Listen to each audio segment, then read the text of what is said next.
Hello guys, welcome to back my channel. আমি সুস্মিতা। আমার নতুন একটি ব্লগে তোমাদের সবাইকে অনেক অনেক স্বাগত জানাই। তো আজকে এসেছি পাঁচমোড়া, আর আমার সাথে আছে ছোটি, মেঘা। তো চলো আজকের ব্লগটা এখান থেকে শুরু করছি, তোমরা দেখতে থাকো।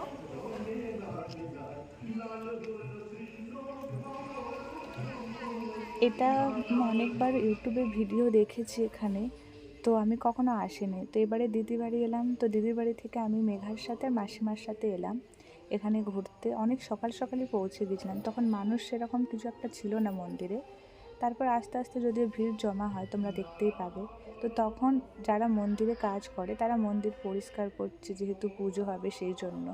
আর মেঘা আমাকে প্রত্যেকটা জিনিস এক্সপ্লেন করছে, মাসি এখানে এটা হয়, ওখানে ওটা হয়, কারণ ও অনেকবারই এসেছে এখানে।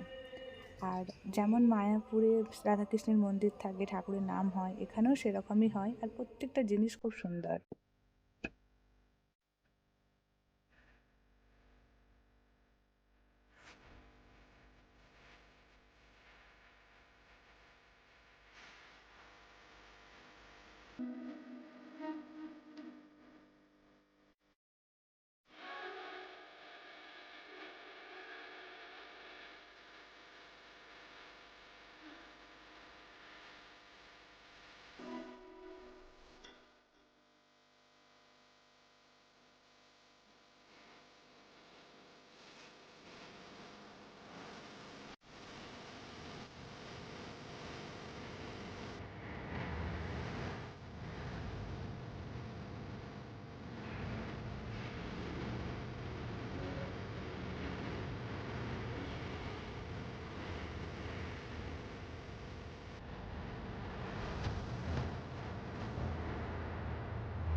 এখানে পাশেই কালী মন্দির আছে, মন্দিরের সাথে যুক্ত। সেখানে পুজো হচ্ছে সকালে। এখানে পুজো সারা হওয়ার পর রাধাকৃষ্ণের পুজো হবে।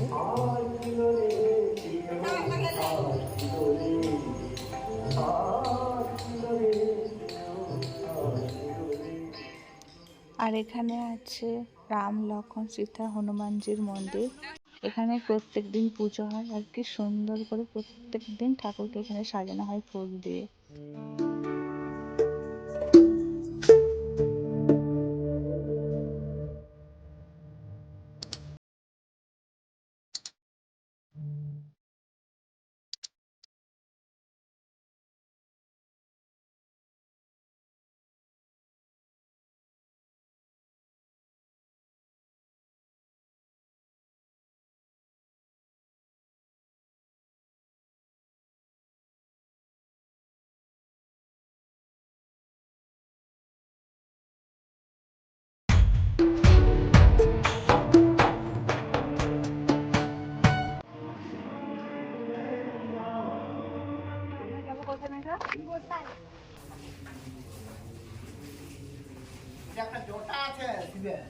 কোথায় বলছি জটা আছে শিবের, এই জাস্ট এই জায়গাটা দেখুন।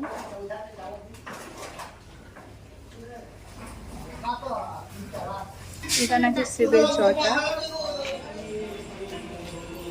এখানে কতজন খায় একদিনে? 200, 300, 400।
আমার কাছে 7 ঠাকুরের প্রসাদের সমান। তো আর প্রসাদ মানে আমার কাছে তো অমৃত।